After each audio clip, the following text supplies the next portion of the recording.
A single punch. A broken jaw. A child's innocence shattered at 30,000 feet.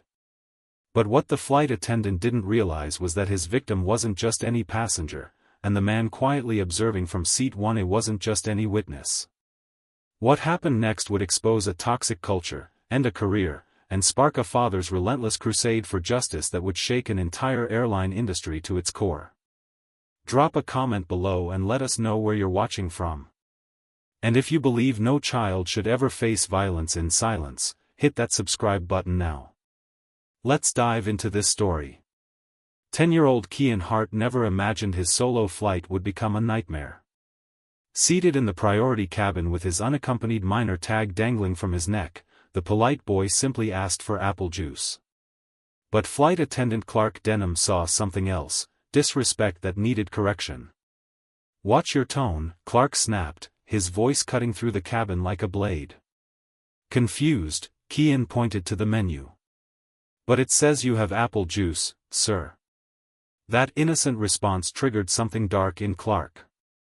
His jaw clenched. His fists tightened. Passengers nearby shifted uncomfortably as tension filled the air. Then, without warning, Clark's fist exploded into Kian's face with shocking brutality. The sickening crack of bone echoed through the cabin. Kian's head snapped sideways, blood streaming from his mouth as he crumpled against the armrest. His silver tag clinked against the tray table. For a frozen moment, nobody moved. Then chaos erupted. Passengers gasped. Phones rose. A man in row 1A, tall, composed, in a navy suit, slowly stood up.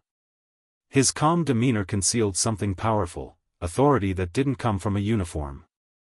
"He got smart," Clark muttered defensively, glancing around. "Disrespect like that earns a lesson." The suited man stepped forward, his voice quiet but sharp as steel. "You decided that justified violence against a child?" Clark's confidence wavered when the man revealed his boarding pass. "I was in row 1A. I heard everything." Then came the revelation that changed everything: Judge Marcel Durham, Fifth Circuit Court. As paramedics rushed aboard, Kian lay motionless, his jaw fractured, his spirit crushed.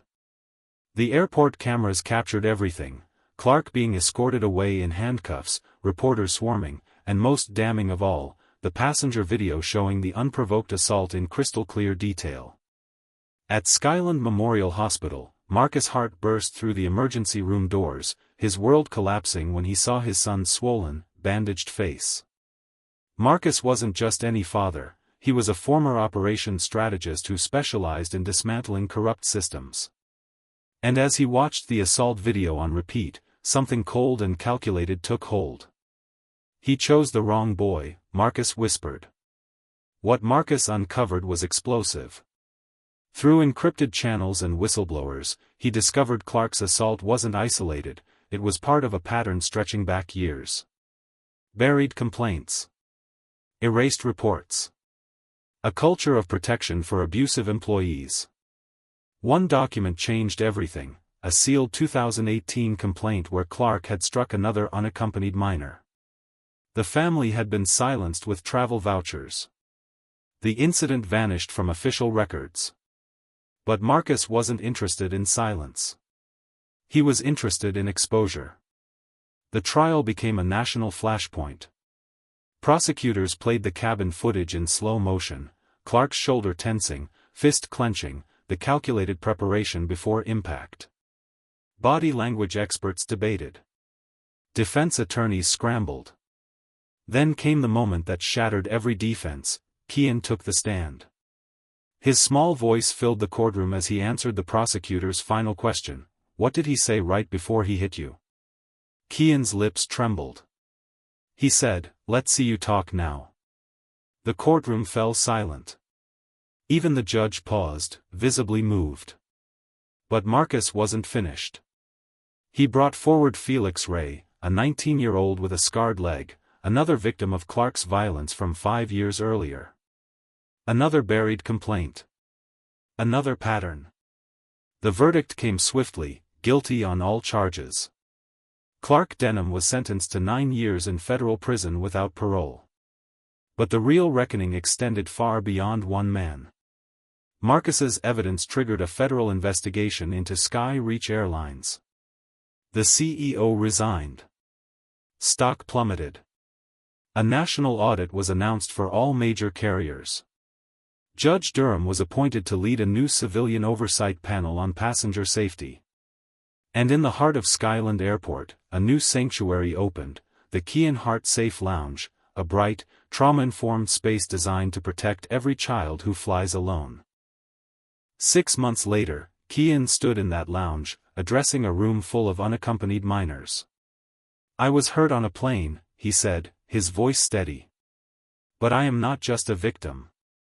I'm still flying. And I want you to know that even when adults get it wrong, there are others who will fight to make it right."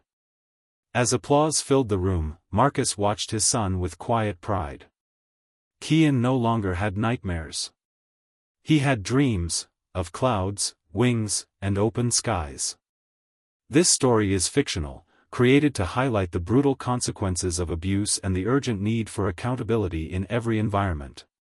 If this moved you, subscribe to Story Fills and join us in standing up for dignity, justice, and protection for all.